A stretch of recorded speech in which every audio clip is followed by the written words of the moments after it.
ముందు వీడియోలో నెక్ అయి స్టిచ్ చేసుకున్నాం కదండి. నెక్ స్టిచ్ చేసుకున్నాక తర్వాత రివర్స్ చేసేటప్పుడు లైనింగ్ పీస్ ఉంటుంది కదండి, లైనింగ్ పీస్ మడత పెట్టి ఫోల్డ్ చేసి కుట్టుకోవాలి. అలా ఫోల్డ్ చేసి కుట్టుకున్న తర్వాత డ్రెస్ మొత్తం ఫినిషింగ్ అయిపోయిన తర్వాత హెమ్మింగ్ చేసుకుంటే సరిపోతుందండి అక్కడ. అదేవిధంగా నెక్ పర్ఫెక్ట్గా కుదరాలి అంటే ఒక 1/2 ఇంచ్ అన్నది నెక్ వైపుకి, షోల్డర్ దగ్గర నుంచి నెక్ వైపుకి తగ్గించుకోవాలి. ఫ్రంట్ బ్యాక్ కూడా అలాగే 1/2 ఇంచ్ తగ్గించుకోవాలండి, పైన చూపిస్తున్నట్టుగా.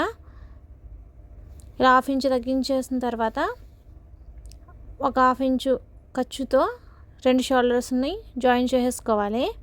2 షోల్డర్స్ జాయిన్ చేసుకున్న తర్వాత మనం ఆల్రెడీ స్టిచ్ చేసుకుని ఉంచుకున్న హ్యాండ్స్ని లోతు తీసిన వైపు ఫ్రంట్ సైడ్కి, లోతు తీయింది బ్యాక్ సైడ్కి స్టిచ్ చేసుకోవాలండి.